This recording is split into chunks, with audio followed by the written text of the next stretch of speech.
Soiany fanisianao faratsy zany tsy haiko itsony izay ny afarany ka nanolo teny ianao mba hamonjy ahy niaritra ny mafy indrindra mba nafaka ahy efa very aho te hita indray efa maty aho te velon'indray efa very aho te hita indray efa maty aho te velon'indray misaotra tompo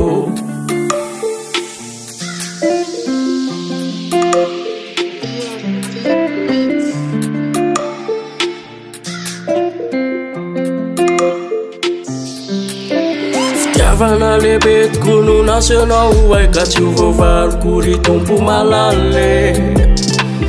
na dia tsy mendrika akory aza dia no diavinao tsy nisalasale fa namoizanao ny hainao sarobidy ny aretanao ny mafy indrindra ny razaina latsakao no efa nanafaka ankehitriny samy laza hoe olo nafaka soiany fanisianao faratsy zany tsy haiko itsony izay ny afarany ka nanolo teny ianao mba hamonjy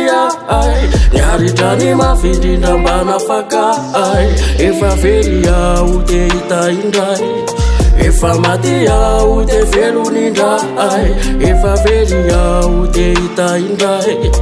efa maty aho te velon'indray misaotra tompo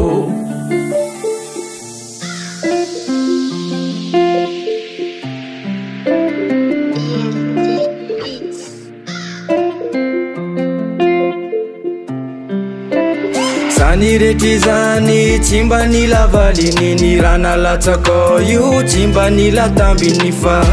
fa nomenao ay maimaim-pony raha tsisy anao aho dia zava-pony ny fahasoavanao no mbola natoy zao ay nafonao ny ainao mba avelona ay ianao rery any no navity izany ko mandraky izay aho iteranao hatrany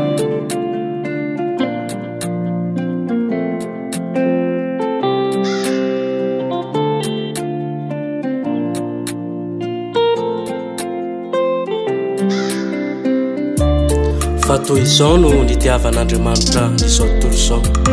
nomeny zanan'ilay tokana mba tsy ho very izay rehetra mino azy fa hanana ny fiainana mandrakizay soiany fanisianao faratsy zany tsy haiko itsony izay ny afarany ka nanolo teny ianao mba hamonjy ahy niaritra ny mafy indrindra mba nafaka ahy efa very aho te hita indray efa maty aho te velon'indray efa very aho te hita indray